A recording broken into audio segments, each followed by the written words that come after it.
Y lo comeréis así, ceñidos vuestros lomos, vuestro calzado en vuestros pies, y vuestro bordón en vuestra mano, lo comeréis apresuradamente, es la Pascua de Yahvé. Pues yo pasaré aquella noche por la tierra de Egipto, y heriré a todo primogénito en la tierra de Egipto, así de los hombres como de las bestias, y ejecutaré mis juicios en todos los dioses de Egipto. Yo Yahvé. Ex 12 de julio del 12. Deberían estar ceñidos los lomos, calzado en los pies y con bordón en la mano para comer el cordero. No pierdas el tiempo para recibir a Jesús, hazlo ya, y con todo listo para partir, con Jesús, había que comerlo rápidamente, decídete, porque era el momento en que Dios pasaba para herir la tierra, donde Dios viera la sangre de Jesús, en la puerta no morirían los primogénitos. Esta fue la primera Pascua, símbolo de aquella en que Jesucristo, el Cordero de Dios, sería inmolado para liberarnos de la esclavitud del pecado. Pascua significa, pasar sobre, porque Dios pasó sobre sus redimidos y no los destruyó, porque obedecieron la palabra de Dios, y se cubrieron con la sangre del Cordero. Cada año se recuerda esta primera Pascua según Dios lo ordenó. Y este día será en memoria, y lo celebraréis como fiesta solemne para Jehová durante vuestras generaciones, por estatuto perpetuo lo celebraréis. 7 días comeréis panes sin levadura, y así el primer día haréis que no haya levadura en vuestras casas, porque cualquiera que comiere leudado desde el primer día hasta el séptimo, será cortado de Israel. El primer día habrá santa convocación, ninguna obra se hará en ellos, excepto solamente que preparéis lo que cada uno haya de comer.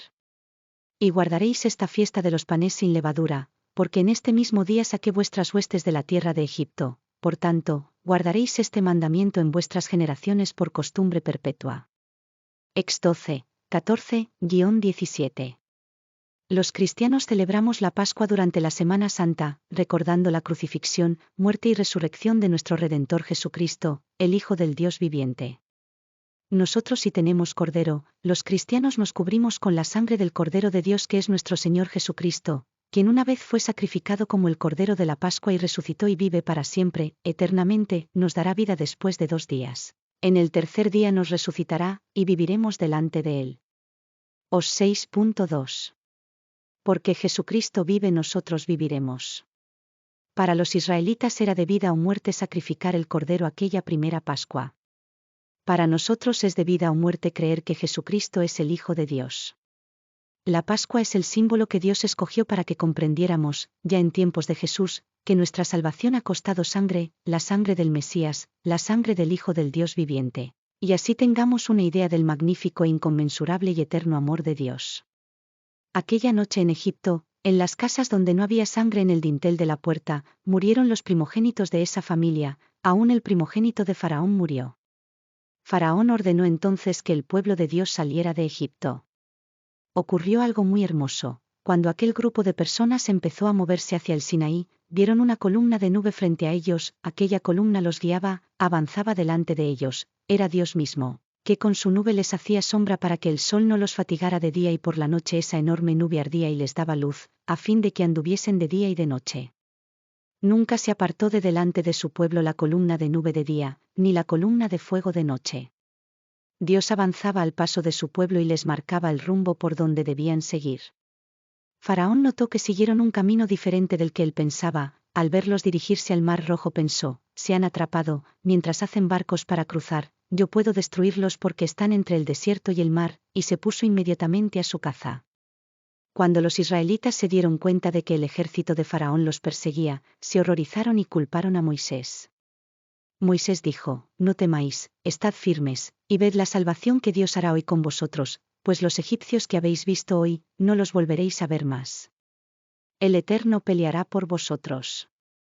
Guardad pues silencio. Ex 14, 13-14. Moisés clamó a Dios.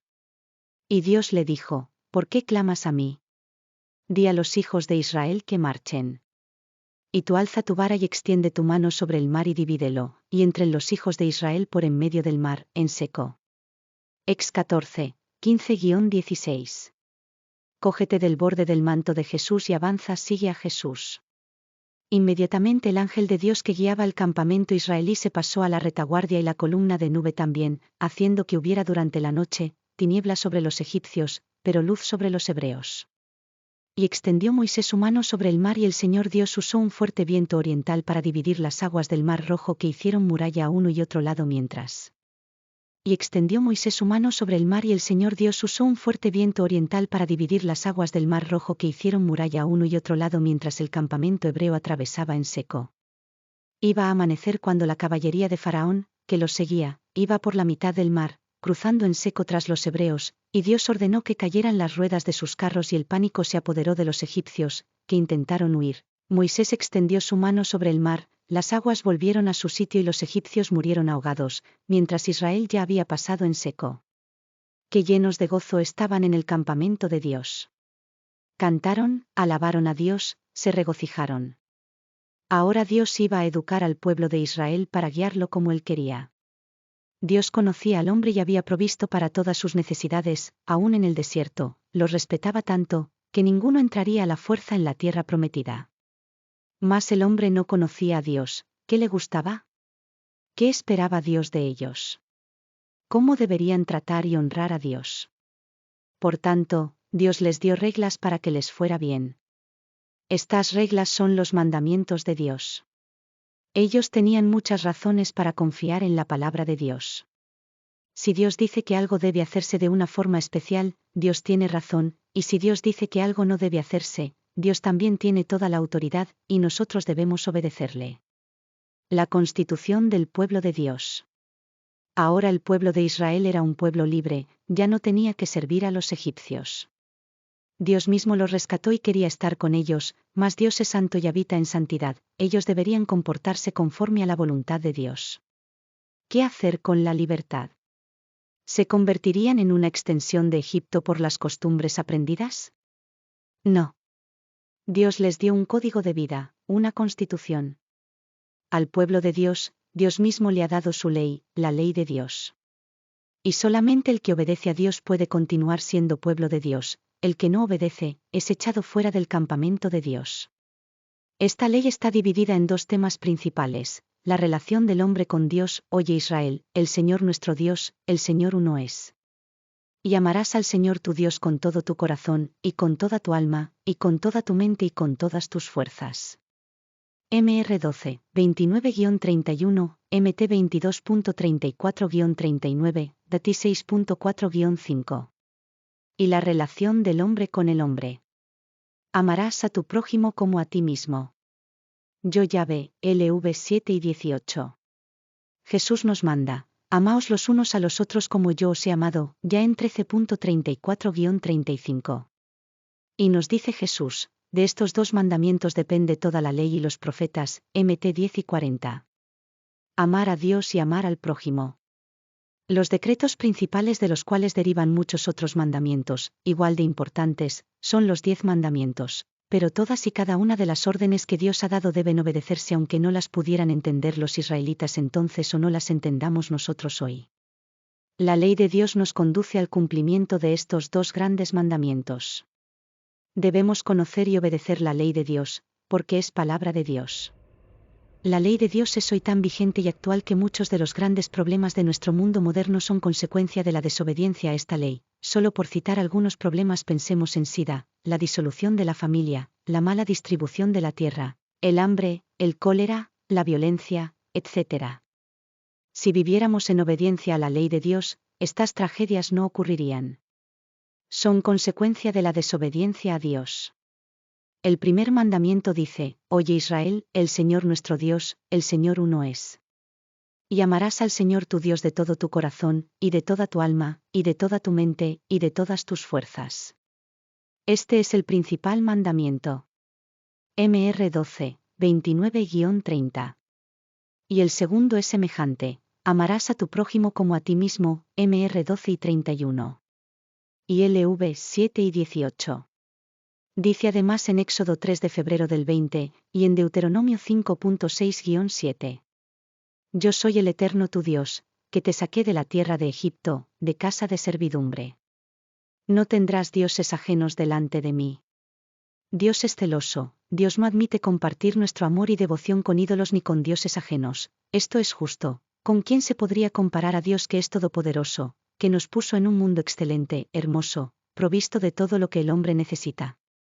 ¿Con cuál amor puedes comparar el magnífico amor de Dios que ha dado su Hijo unigénito por nuestra salvación? Dios tiene dominio sobre toda su creación, el sol, la luna, las estrellas, el mar, las lluvias, las plagas, el hombre. Cuando el hombre desobedeció a Dios, el hombre tuvo que salir del paraíso. Cada día el hombre se ha ido alejando más de Dios y hoy el mundo es un lugar difícil de habitar porque el hombre lo llenó de injusticia e inmundicia, mas Dios todo lo creó perfecto.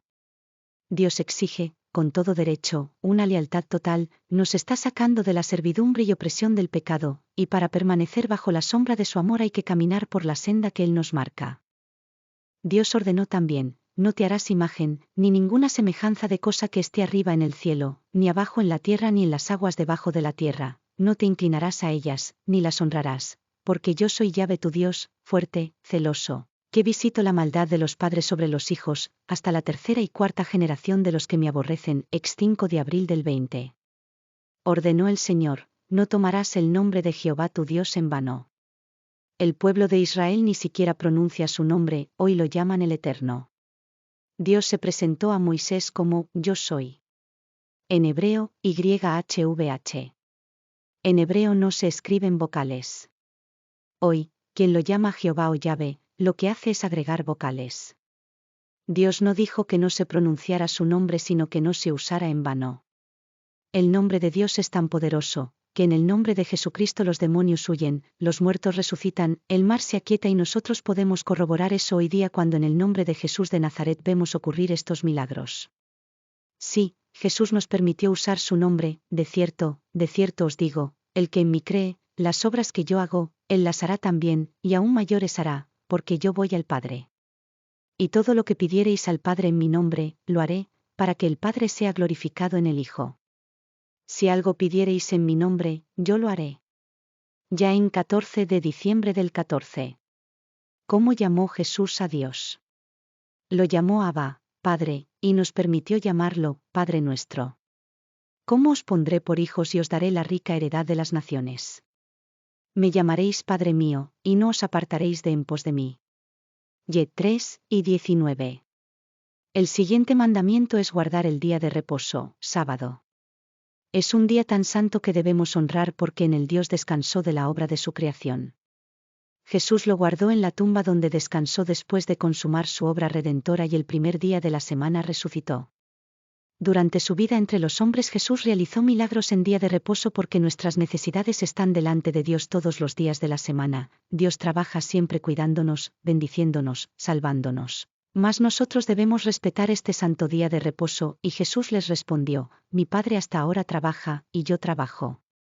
Ya en 5 y 17. Dice el Señor: honra a tu padre y a tu madre para que tengas bendición y te vaya bien. Ex 8 y 12. Según el diccionario, honrar significa respetar a una persona, premiar el mérito. El rey Salomón en sus proverbios ruega a su hijo que atienda a la voz de su padre y a los consejos de su madre, además que no los desprecie ni se avergüence de ellos. Jesús dice: bien invalidáis el mandamiento de Dios para guardar vuestras tradiciones. Porque Moisés dijo: honra a tu padre y a tu madre, y el que maldiga al padre o a la madre, muera irremisiblemente.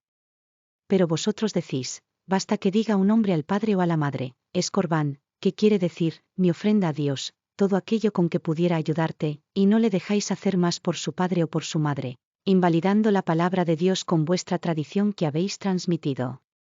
Mr. 7 de septiembre del 13. En la Biblia no existen apellidos para identificar a una persona. Se agrega a su nombre la expresión hijo de, y se agrega el nombre del papá, por ejemplo, Judá hijo de Jacob, Juan hijo de Zebedeo, David hijo de Isaí. Si David o Juan eran hombres justos y buenos, esto honraba el nombre de su padre; si era al contrario lo deshonraba. Cuando alguien se llama cristiano, está diciendo que es hijo de Jesucristo, honrará o deshonrará a nuestro Señor Jesucristo. Con sus actos dirá si efectivamente es cristiano o no.